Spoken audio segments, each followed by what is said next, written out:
But I thought before I give you some kind of overview of the text that you have read for today, I thought it might be interesting for you because I think I'm the only person here with gray hair.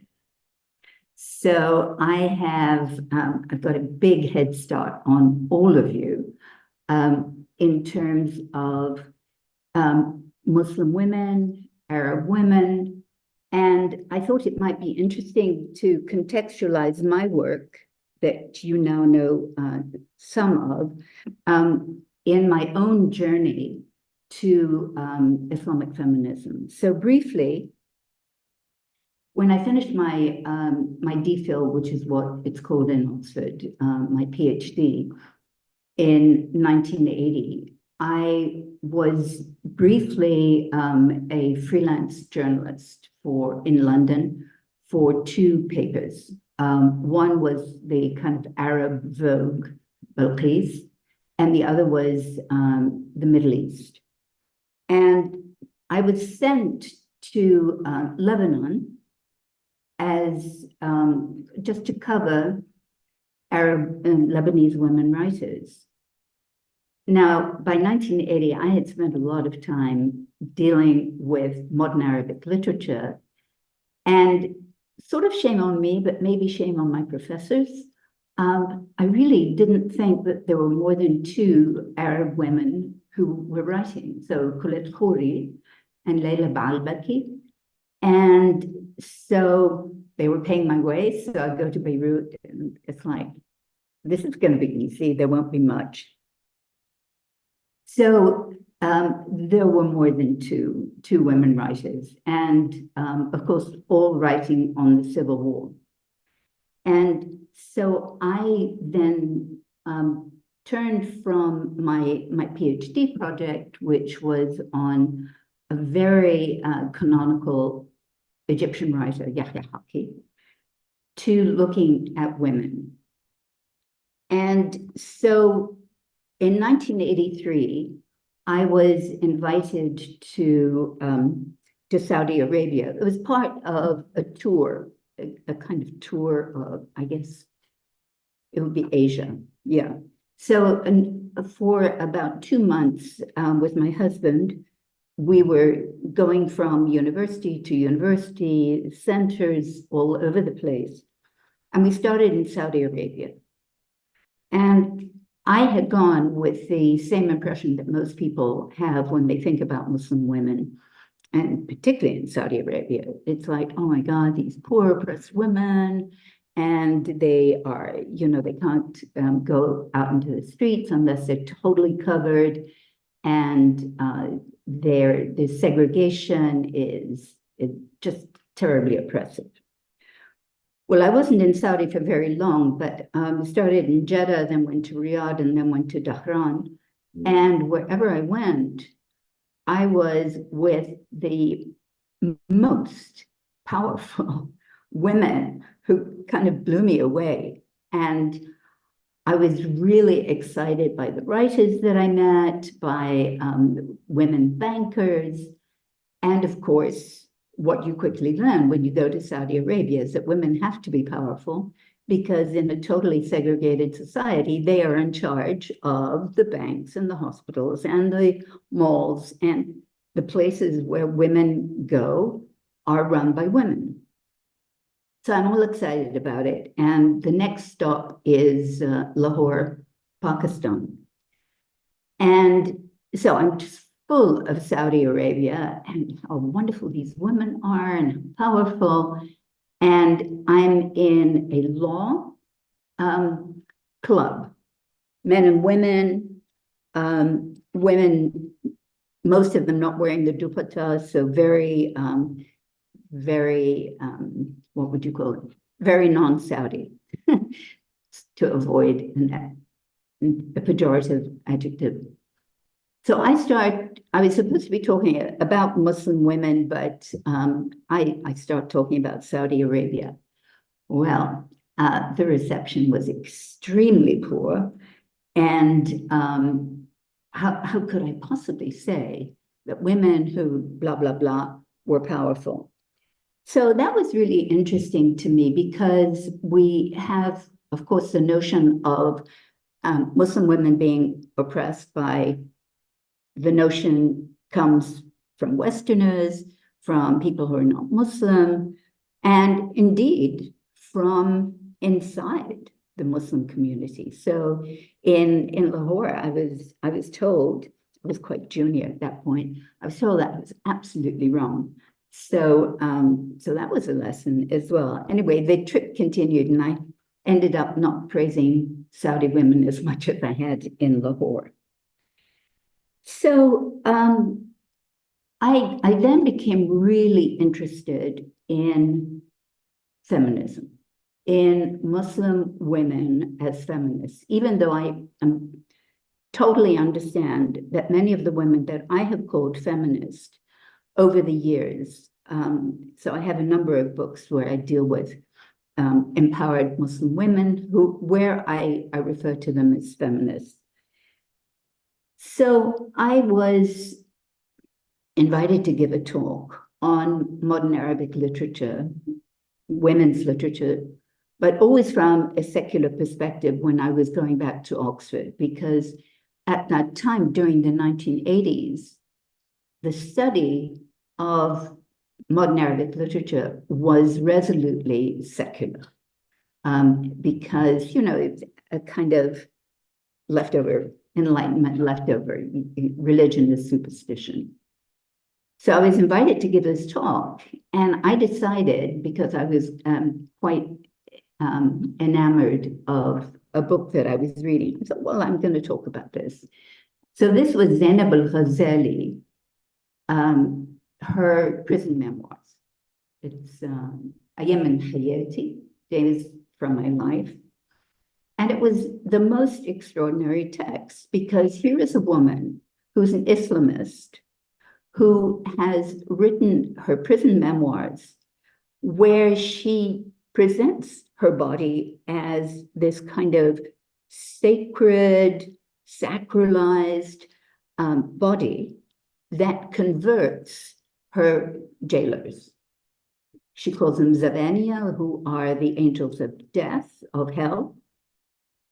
And she said, well, I was surrounded by the Zabaniya, but of course, when they saw how no torture could touch my body, when they tried to let loose dogs onto me, the dogs would come close and they would smell my sacred body, and they would fall back. And so she actually converts one of Nasser's guardians of hell into a good Muslim. So I would say that my journey with Islamic feminism, as opposed to Arab feminism that I've been dealing with for a while, really started with Zainab al-Ghazali. And I will then go on to tell you a little less about, so this, David, was my supplement to your wonderful introduction, just to give people a sense of where this comes from. So first of all, the term Islamic feminism, and I thought maybe there might have been a blackboard, but it doesn't matter. And I hope this is not going to be too kind of complex. But first of all, the term. And Islamic feminism, people have been defining it in different ways. But for my purposes, and I think it's been helpful, is to situate Islamic feminism between Muslim feminism and Islamist feminism. So is that possible? So for Zainab al-Ghazali, is it possible that she, as somebody who considers herself part of the Muslim Brotherhood, but from whom all of the members of the Ikhwan is the Arabic word for brothers. So even though she was on board with their ideology, their political project, she was very clear from the start that she was not going to be in the men's part. So she set up her own organization the Muslim Ladies Association. So, and I'll talk about that in a minute, but that for me is the feminist arc. And between Muslim feminism, Muslim as an identity you're born with, a religion that you don't feel particularly connected to, but you're a Muslim, in the way that, many friends of mine, born Christian, yeah, I'm Christian. I don't go to church. I don't particularly care about Jesus or God, but I'm okay to be Christian. And so Muslim is the same. So Muslim feminist, somebody who is fighting for women's rights, but without a religious agenda. At the other extreme is Zainab al-Ghazali. And between, somewhere on that arc, between Muslim and Islamist, are Islamic feminists. So the issues that I'm going to be dealing with that I perceive to be central to Islamic feminism are the hijab, so covering, awra. Awra is a term that means shame, something to be hidden, a term that is used primarily for genitalia, but that has over time and through misinterpretation become also connected to voice. So women's voice is like their mouth that ushers forth language is awra, it should be covered. And therefore, women cannot call the call to prayer, the adhan, and women obviously can't give the Friday sermon. They can't give the khutbah because of their mouth being awra. Another issue is mosque segregation, a huge issue. And finally, a point that I want to emphasize, and that is using the term feminism. So as I said before, feminism has been rejected by a number of the women about whom I have written, say, no, I'm not a feminist. So are you for women's rights? Yes, of course I am. So in the beginning, when I was more junior, I was like, well, maybe I shouldn't use the term. But I was convinced by friends of mine that feminism has such a long history of struggle, of success, of struggle again, that the term is too important to be left to white feminists. Because if you say, no, we don't have feminism in the Arab world, so feminism is white, it's Western. And this is something that I think increasingly is being rejected. And feminism, we can talk about that later, but I have with my co-editor of an early anthology of Arab women's writers, we have a definition of feminism that moves, again, interested in spectrum from awareness of injustice, of gender injustice, to rejection of gender injustice, to activism. So the other issue that I'm going to be dealing with today is multiple critique. I'll come to that later. But what's crucial about multiple critique in my argument in my book, Women Claim Islam, is that somebody who is speaking, so I talk about speaking positions. I spent 2 chapters talking about the fact that there is no identity. Okay, there are identifications, but there is no such notion as identity. And I pull that apart in an earlier chapter. But what is crucial to multiple critique as an Islamic feminist rhetorical practice is the symbolic capital of Islam. And what do I mean by that? I mean by that the texts, so the Quran and the traditions of the Hadith. In Arabic, the term is Hadith.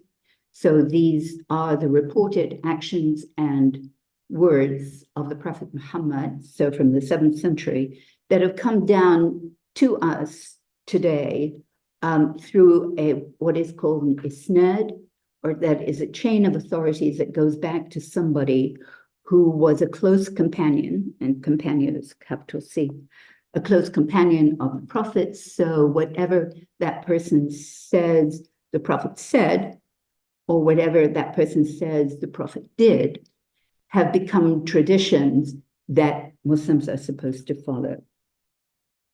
So that is central, the symbolic capital that these texts provide, that Islamic texts provide. And then finally, I will talk about Muslim woman as one word, a bit controversial, but that's okay. And finally, I will end with hijabi activism. So, Islamic feminism, and I just mentioned that I reject, if you like, I reject any notion of identity. Identity as being fixed. I am American, white, old, scholar, whatever. Maybe I am here, but outside when Dima and I are having lunch, I'm something else. If Dima and I were to fight over something, which we won't, but if we were, I would become somebody else also, who's not this person and not the friend, but somebody else. And that's because we have multiple identifications that I refer to as a speaking position. It's also a situated attitude. So it is always contextual, always contingent. And of course, for Islamic feminists, and when I say this, please remember that I'm not talking about an identity, I'm talking about a speaking position. For somebody who's speaking or writing as an Islamic feminist, there is a difficult double commitment. On the one hand, to a faith position, and on the other, to women's rights in Islam, in a well-understood Islam that this person is committed to. And this commitment to women's rights is at home. So it's with your father, your husband, your son, but it's also outside. So it's against the patriarchal system outside the home. What is crucial in a lot of this Islamic feminist discourse is a denunciation of men's misogynist interpretations of the symbolic capital that I just talked about, so of the Quran and of the traditions. I would say that the pioneer of Islamic feminism is a Lebanese woman called Nazira Zainuddin. And she, in 1928, wrote 400 pages at the grand old age of 19, 400 pages, absolutely eloquent, deeply learned. Her father was a judge, and he taught her, where she makes an extraordinary argument for women's rights, arguments against the veil as mandatory. So she's not against the veil. And she says, you want a veil? Go ahead. It's your choice. My choice is not to cover. And if you can bring me an argument from our scriptures, from Hadith or the Quran, but mostly from the Quran, well, I'll listen to it, but I'm not sure that I will be convinced by whatever you say. And she did something that back in 1928, that Islamic feminists as a movement that began in the early 1990s, some say the 80s, but it really took off internationally in the 90s. The issue is, okay, we have the Quran, God's word.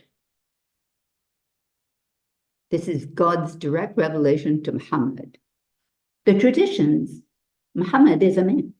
He may be the insan al-kamil, he's the perfect man, but he's a man. So there's no notion of, Jesus as being in some ways partially divine.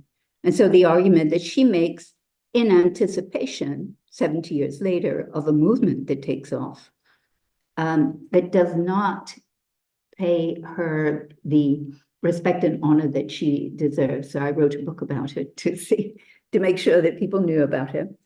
And it's a part of a series from One World Books, Oxford.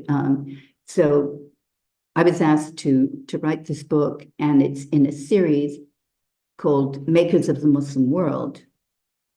And I'm sure they were expecting me to write about, I don't know, Aisha, Khadija or something, and I suggested her. So she's a maker of the Muslim world.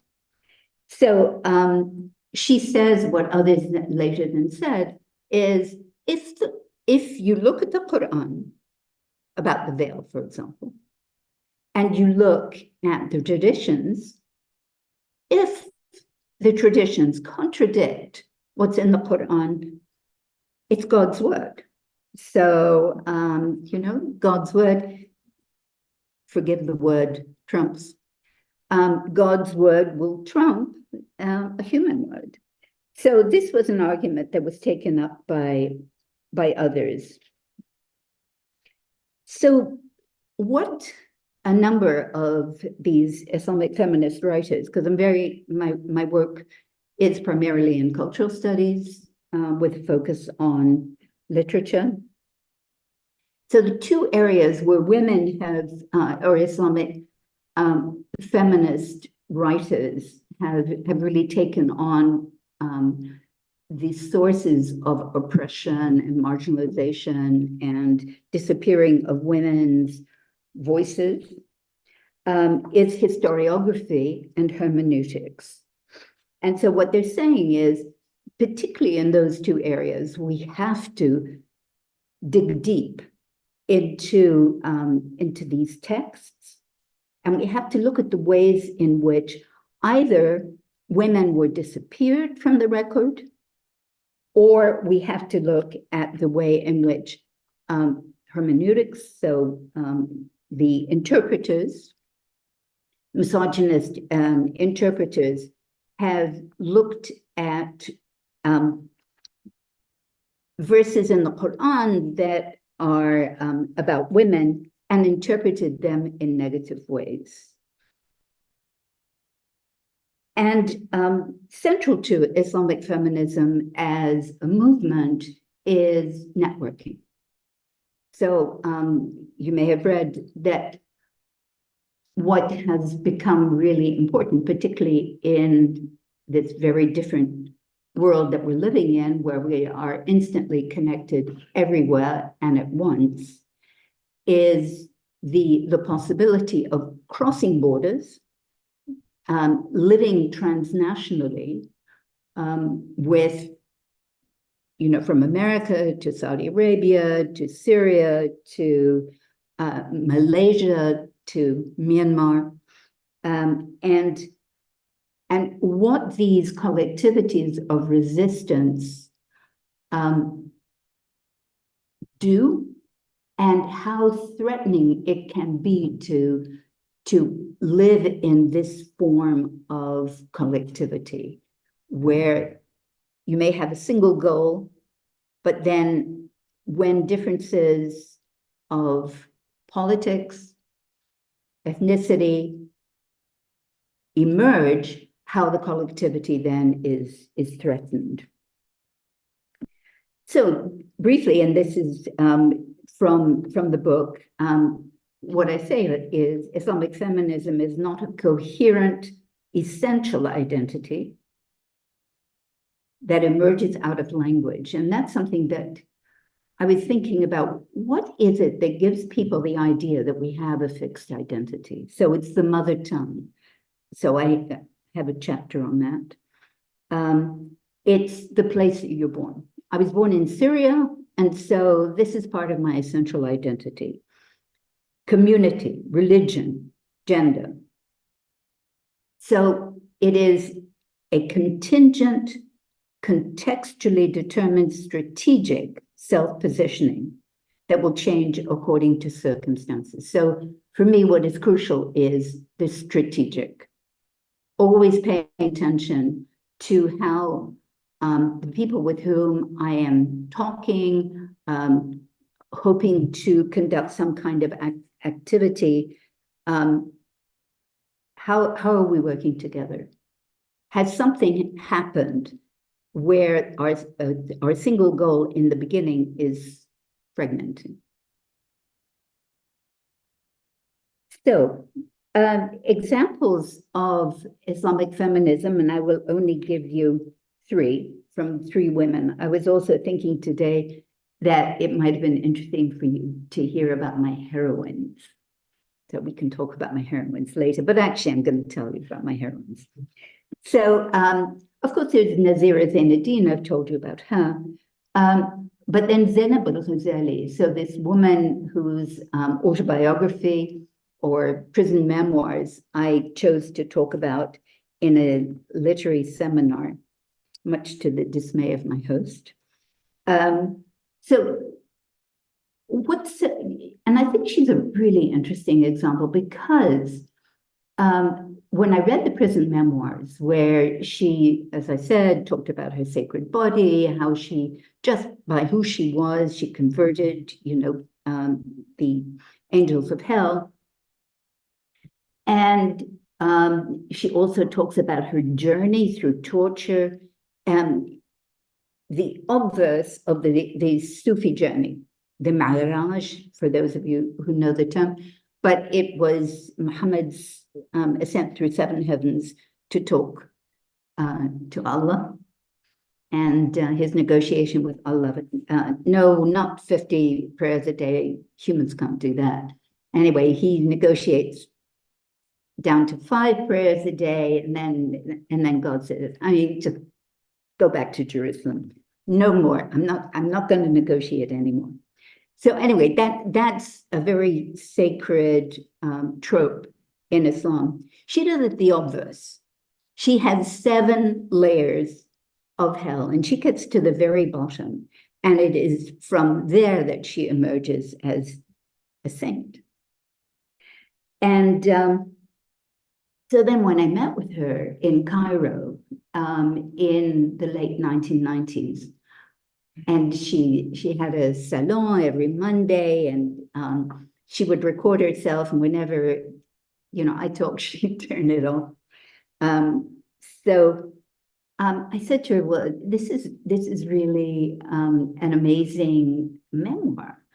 And I said, well, in the beginning, the introduction to the memoir is how she got rid of her first husband because he was a pain.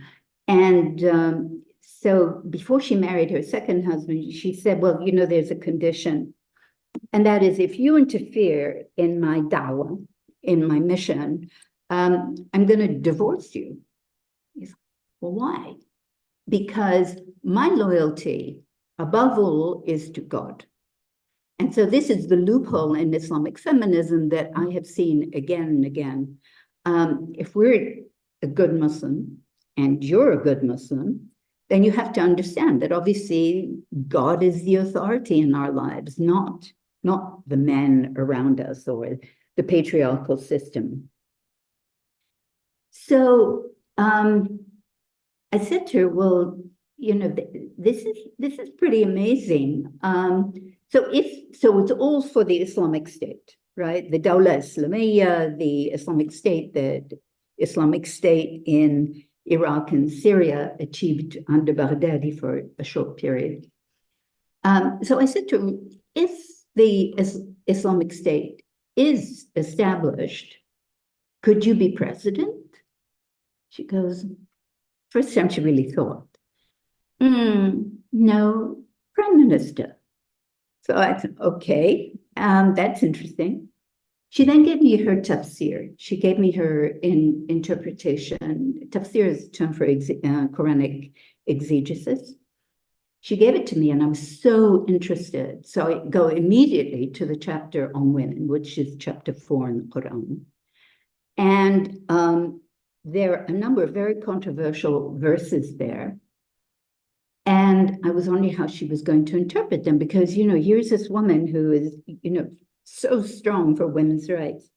She is with 9th century interpreters. She cites them. Yes, women should be beaten if they're disobedient. No, not with a toothpick, but they should be beaten.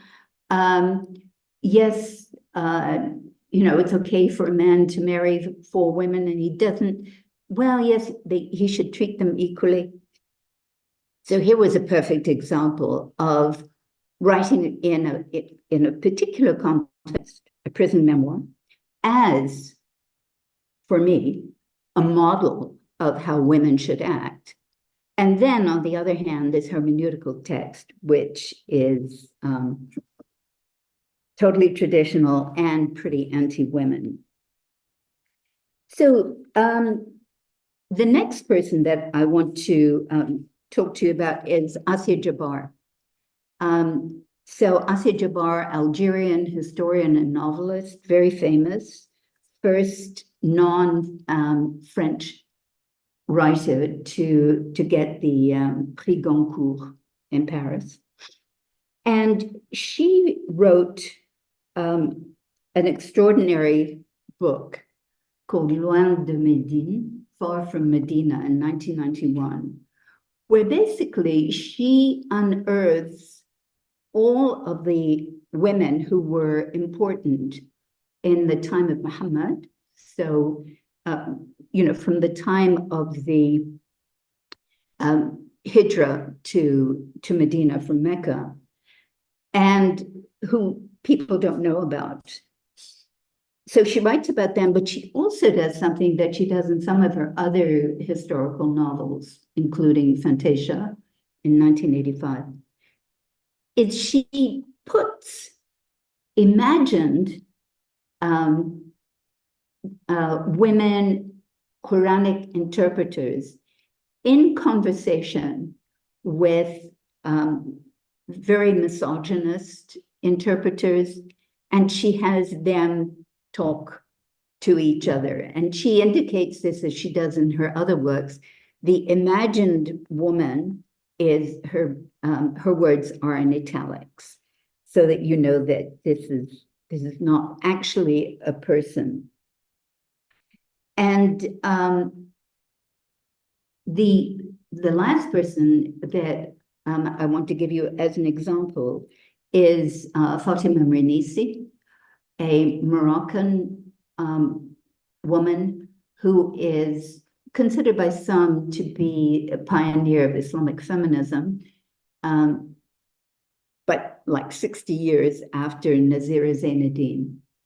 And Fatima Mernissi, in a book, 1991, so like Loin de Médine by Jabbar and Mernissi in 1991, so kind of launching this movement, does something that was considered forbidden. And that is, she says, okay, so we have our isnad, we go back to the companion, it's good. All along the way, they're called the reciters or the rawis. All along the way, they have been approved as good, as taking the words from the companion and then carefully passing it down through the centuries. So these companions are considered absolutely reliable. Well, what she does in this book is she shows how 2 of them are radically unreliable, untrustworthy. One, Abu Huraira, was corrected by Muhammad's youngest wife, Aisha. Aisha being the one, man or woman, who transmitted the greatest number of hadith, of traditions, and the most reliable because she was the one, he had a number of wives, but she was the one that Muhammad was closest to. She was with him all the time until he died. And she corrects Abu Huraira. And nobody has written about this before Fatima Mernissi. And another one, Abu Bakr, rightly chastised for deliberate twisting of statements so that a statement that was made by somebody else 20 years after Muhammad died was claimed to have been a statement from him. So, multiple critique, the second chapter that you read. So I take this term, multiple critique, that, I guess that I came up with a notion, and I take it from two important theorists. One is Abdel Kabir Khatibi in 1983, a Moroccan intellectual, public intellectual, who came up with the term double critique. And the double critique was a difficult one at that time because after, not as long as the Algerians, but the Moroccans had been under French rule since 1912. And so French had become the official language of the country, and as it had in Algeria and Tunisia. So when the French left in 1956, as happened in Algeria in 1962, the issue was one of language. So how can we write now?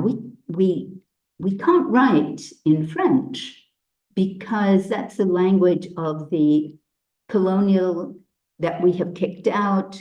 We're getting rid of all French influence. We can't write in French. But then, having been educated in Arabic, not having been educated in Arabic, couldn't write in Arabic either. So there emerged a phenomenon that was widely used, and that is la page blanche, a white. You're faced with an empty page, and what do you do? And so it was in '83 that Abdel Kabir Khatibi said, we have to have a double critique. We've been going against the French, and then now that we are independent, we can critique both the French and at the same time our own government. A lot of disappointment, as I'm sure you all know, in the post-colonial, not that it is post-colonial, but the post-independence governments. We can and we must critique them both. And critiquing the one does not mean that we are in contradiction. And that's the crucial thing, right? That you can do what I now say Islamic feminist practice does, and that is to critique both. But what I've added here, of course, is gender. So it isn't just the French and your local government, it is obviously also gender, but once you've taken it to a third element, then it splits into intersectionality. The other theorist that I took multiple critique from was Deborah King. So these are in the 1980s. So it's 1985. And Deborah King built on W.B. Du Bois' double consciousness. And what she does is she adds gender to double consciousness.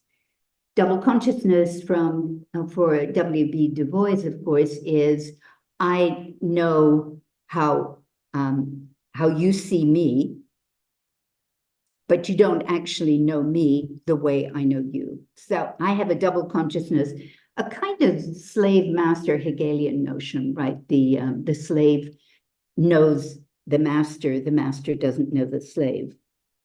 So what I add to Deborah King's multiple consciousness, I add religion. And so that's where I get multiple critique. So what's crucial about this is the multiple consciousness is of oneself and of others, but crucially also of how insiders see one. So within my community, how many people within my community see me, but also people outside my community. So non-Muslims, non-Arabs, whatever, non-South Asians, I know how they see me. And this is a position of power that many have referred to the veil, the hijab, as being that, having that kind of power, because you can't be seen. If your face is covered, you can't be seen, but you can see everything. And you know how people are looking at you. They have no idea how you're looking at them. So another crucial element is multiple but precarious belongings. And I think the word precarious, I don't think I was using it in the book, but it's definitely crucial. And within these collectivities, these coalitions that I've talked about, any threat of disrespect in any one of these communities to which one wishes to belong demand multiple critique. So from this multiple consciousness, knowing how so many people see you, from within that community to fight back. One issue that I just hit on at the end of the chapter is image. I refer to it as imageness. But it's very difficult for us to control our image, right? I'm white, I'm American, I have a certain level of education, I have a certain age, I have many elements that come together that become fixed in the eye of the beholder, that in a relationship, we kind of try to break it apart, right? When Dima and I are talking, we're two women interested in Syrian women, and our other elements, our other identifications, our other speaking positions fall away. As that process of peeling away what constructs the other comes to this moment of trust, but at the moment of absolute trust, something happens and the image returns. That's the worst, because you know through all of the development of your relationship of trust, you know that actually that was all false, because in fact, this person is the image. So what after this book, I wrote an article entitled Muslim Woman as one word. And so it has many of the arguments of Women Claim Islam, came out in 2007, so 6 years later, but also at a time when Muslim women, Muslims, certainly in America, had become very, very visible. after 9/11, and where many Muslim women, much to my surprise, friends of mine who had not even thought of covering, started to cover, wanted to assert their identities as Muslim women and to work within that space of multiple consciousness critique that that beforehand hadn't been as crucial. So with the assumption of the veil, speaking back to those who would say, well, you know, Muslims are, I don't know, terrorists, and the women are abetting them, saying, no, I'm a Muslim woman, and I'm happy for you to see my identity as to be absolutely bound gender and religion. Now, here again, you'll have gathered already, I'm interested in neologisms. I'm interested in sort of thinking a little differently to help me. So here I take this term from, again, two theorists, one man, one woman. So Sherman Jackson in 2005 coined the one word Black American, where he connects race and citizenship, so that there is this fixed identity that I have contested, but that functions, can function for the person who is homogenized into this double identity, can help strategically, as Spivak has said, you know, strategic essentialism. So he connects, so Sherman Jackson connecting race and citizenship, and then the womanist theologian, Joan Martin, talks about Black woman. So she links race and gender. So I was sort of inspired by the two of them to come up with the notion of Muslim woman. So since 9/11, Muslim woman uniformity across gulfs of difference intensifies a transnational awareness, and I'm very concerned, interested in this transnational awareness of a global community in which they want to participate and actually do participate. And the argument that I make is that this creates a cosmopolitan consciousness. So in addition to multiple consciousness, there's this new and elite element of cosmopolitan consciousness. So this is a connection, and definitely among those who are who have internet access, but also who can travel. What this cosmopolitan consciousness does is to connect strangers who recognized an unprecedented commonality in terms of religion and gender. So I think of it as a way of living empathetically across differences, and also something that I think is crucial to talk about in this context, that in some ways, and certainly symbolically, Muslims, observant Muslims, are constantly traveling. 5 times a day, you face Mecca. So you're symbolically traveling to Mecca 5 times a day.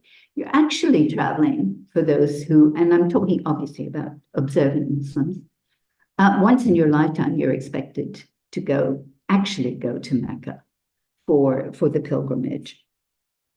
So I think that this notion of travel is very much part of a committed Muslim identity. And obviously, in that moment of turning to Mecca, Mecca is kind of the birthplace of Islam. Differences are annulled. And that, of course, you see if you look at images of the Hajj, everybody's wearing the same, the ihram. So what I say is Muslim woman cosmopolitanism mandates a triple commitment to religious values that are not assumed to be universal. That's crucial because it is also a recognition that others have their rights to their commitments, however different, but that you can work together with people who have different commitments. And above all, and this is true for everything I've said, that the commitment to fight for women's rights to justice and dignity. So I'll close with a brief talk about the Hijab Activism. So this is a very recent movement. So these are young people. So they're it really started, I guess, around 2005, something like that. So it's the next stage, even though it's a few years, it's pretty much the next stage after Muslim woman. So it's very much picking up on what I'm not a Muslim woman, but if I were, what I as a Muslim woman use to strategically place myself and empower myself. So what's interesting also about this is that in this widespread movement by young women, they are fighting against their mothers and their grandmothers who fought so hard to get rid of the hijab. So I haven't even given you the history for that. I mean, we could talk about that if you're interested. I was at dinner table with a good friend of mine, who Leila Al-Othman, a Kuwaiti woman, writer, and she was like, this was like 5 years ago, and she said, "Oh, daughters are driving me crazy because Leila, she doesn't cover. I mean, she's about, I guess she's a bit younger than me, and she loves to dance, and she quite likes to drink as well. I mean, for fun." And she said, "My daughters, it drive me crazy. They're covering, they're being critical of me, and you know, we fought so hard to get rid of this hijab." So now we have an generational needs to be added to intersectionality. We have an intergenerational fight, really, because the assumption is that you could not possibly put on the hijab of your own choice. How can that be? It's false consciousness. And the answer is from these women, no. I do it for many reasons, but primarily I do it because I want to assert my commitment to my religion. So we'll look at the video during the break.